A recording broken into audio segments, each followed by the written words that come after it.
커피 문화가 생기기 전 우리는 도대체 어디서 사람을 만났을까요? 커피 없는 현대사회란 상상할 수가 없을 정도가 되었습니다. 매번 커피숍을 방문할 때마다 느끼는 것은 의외로 굉장히 많은 메뉴가 있다는 겁니다. 그러나 언제나 같은 것을 주문하면서도 이상하게 이것저것 메뉴를 보게 됩니다. 대부분 영어로 쓰여진 한국어, 도대체 무엇을 섞어서 무슨 맛을 내는지 알 수가 없습니다. 여러분도 그러하시죠?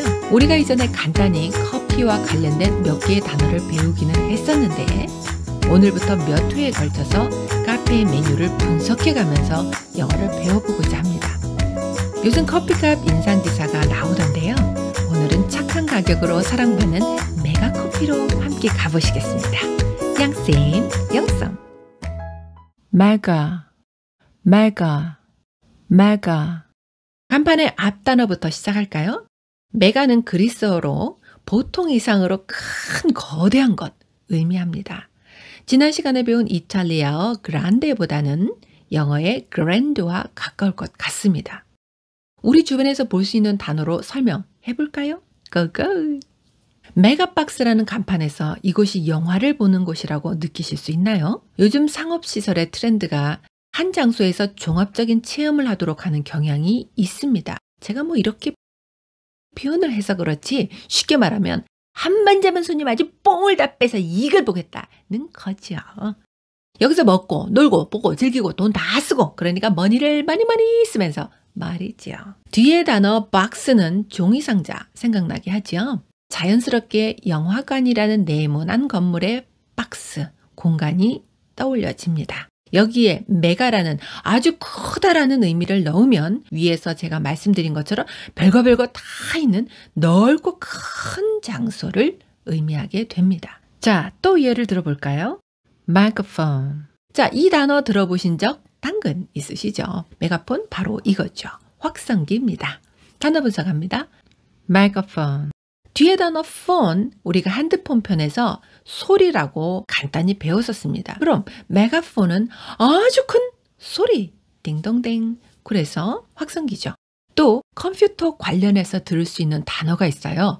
바로 메가바이트. 바이트는 1kg 한 대, 한자, 한말, 1m, 1cm, 1톤 이런 것처럼 단위입니다. 특히 컴퓨터 분야에서 용량, 그러니까 얼마나 담을 수 있느냐, 얼마나 들어있느냐 이것을 나타내는 단위로 쓰여집니다. 컴퓨터 분야에서 메가는 아주 크다 뜻이 아니고 물론 동그라미가 많이 붙으니까 크긴 크네요. 자, 동그라미가 6개 붙은 100만을 의미합니다. 조금 더 쉽게 설명하겠습니다. 우리가 무게의 단위로 쓰는 킬로그램, 줄임말로 K 이렇게 쓰는데요. 일십, 백, 천, 동그라미가 3개 붙은 천이라는 뜻을 가지고 있습니다. 그래서 1kg이 몇 g인지 알고 싶으면 여기 K를 싹 빼고 1000을 집어넣으면 알 수 있어요. 1000g이라고 나오네요. 마찬가지로 1메가바이트가 도대체 몇 바이트인지 알고 싶으면 이렇게 메가 자리에 동그라미를 하나, 둘, 셋, 넷, 다섯, 6개 넣으면 됩니다. 1메가바이트는 5개 신문사에 오늘 신문을 한꺼번에 넣을 수 있는 양입니다. 그러나 컴퓨터의 세계에서는 결코 많은 양이 아닙니다. 요즘은 컴퓨터 저장 능력이 워낙 커져서요. 제일 애기에 해당하는 킬로바이트, 그 다음에 오늘 배우신 메가바이트 외에 기가바이트, 그 위에 테라바이트, 그 위에 페타바이트, 그 위에 엑사바이트, 그 위에 제타바이트, 그 위에 요타바이트 있습니다. 단위가 올라갈수록 동그라미가 3개씩 붙는 재미있는 규칙이 있으니 한번 눈으로 보아주세요.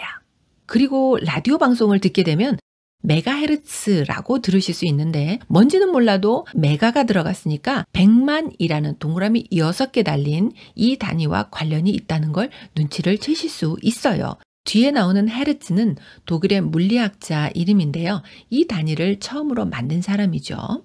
어떤 의미인가 하면 1초에 몇 번이다 이런 뜻이에요. 그러니까 여기 100만이라고 쓰여 있으니까 1초에 100만 번이라는 뜻이 됩니다.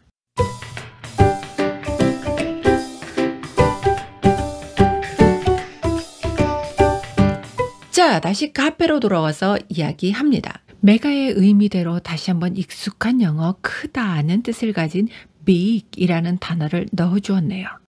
게다가 컵을 모형한 그림에는 메가의 M과 G를 입체감이 들도록 넣어준 것 같죠? 또한 노란색을 써서 엄청 더 확장되어 보이시지요?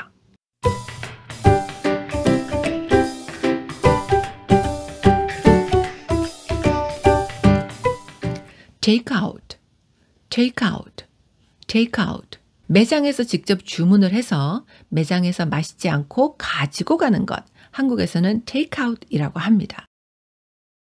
delivery라고 하는 배달과는 조금 의미가 다르죠. 배달은 매장에 가지 않고 전화로도 가능하죠.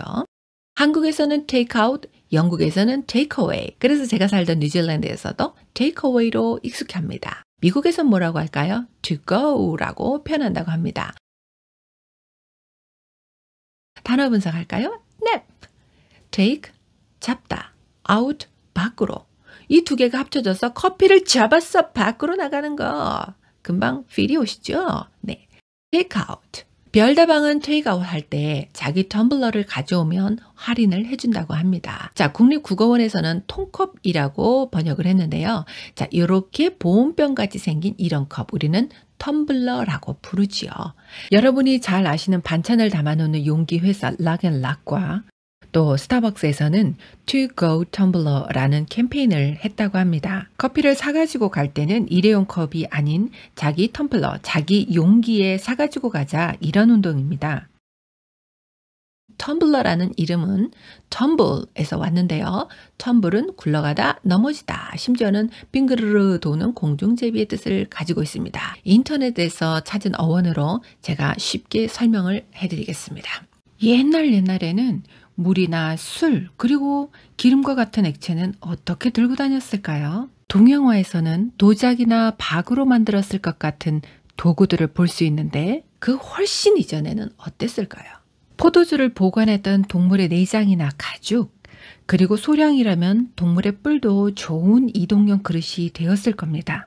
물을 끼고 발달했던 고대 지역에서는 아래가 둥글고 긴 토기들이 발견됩니다. 모래나 흙에 파묻어 세워두기가 좋았던 거죠. 만약 땅에 충분히 파묻지 못하거나 세워둔 곳이 바람이나 누가 건드려서 넘어진다면 넘어지고 굴러가고 빙그르르 굴러가겠죠? 아마 이런 일이 너무 많았나 봐요. 그래서 이렇게 들고 다니면서 쓰는 용기를 텀블러라고 했다네요. 러는 어디서 갑자기 나타났을까요? 제가 이전에 단어 뒤에 OR이나 ER이 오면 사람의 직업이나 물건을 가리킨다고 말씀드렸습니다.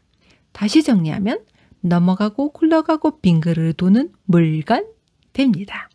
자, 잠깐. 아이들이 공중에서 희한하게 휙 한 바퀴 도는 거, 이거 덤블링이라고 합니다. 그런데 둘 사이 뭔가 비슷하죠? 뭔가 좀 냄새가 나죠? 네, 실은 덤블링이 아니라 텀블링이라고 해야 맞습니다. 수고하셨습니다. 맛있고 향기로운 커피 한잔 하시면서 복습 한번 해보세요. 54편에서 계속 이어집니다. 고고! 약쌤 영성